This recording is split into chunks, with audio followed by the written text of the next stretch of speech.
છેલ્લા કેટલાય સમયથી બનાસકાંઠા જિલ્લામાં વર્ષો જૂની પરંપરા અનુસાર શેરી ગરબાનો ક્રેઝ વધ્યો છે। જિલ્લામાં ઠેર ઠેર 1100થી વધુ અલગ અલગ મંડપો દ્વારા શેરી ગરબાનું આયોજન કરાયું છે।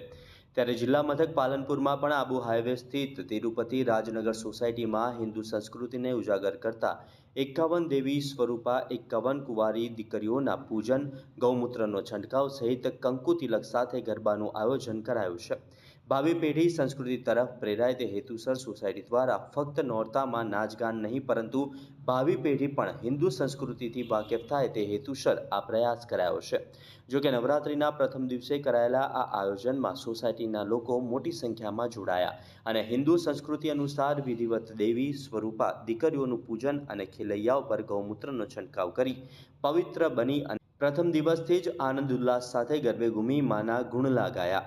જો કે આધુનિક યુગમાં શેરી ગરબાઓની જગ્યાએ પાર્ટી પ્લોટો જે સ્થાન લઈ રહ્યા છે, પરંતુ આવા શેરી ગરબાઓ થકી શેરી ગરબાઓનું મહત્વ જળવાઈ રહે તેવો પાલનપુરની તિરુપતિ રાજનગર સોસાયટીના આયોજકોએ પ્રયાસ કર્યો છે।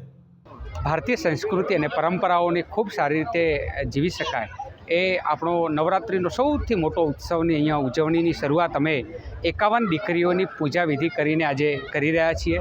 તમામ લોકો ખૂબ પોઝિટિવ વાઇબ્રેશન સાથે અહીંયા પધાર્યા છે અને 51 શક્તિપીઠ સ્વરૂપ દીકરીઓની પૂજા કરીને આ ગરબાની અમે શરૂઆત કરવા જઈ રહ્યા છીએ।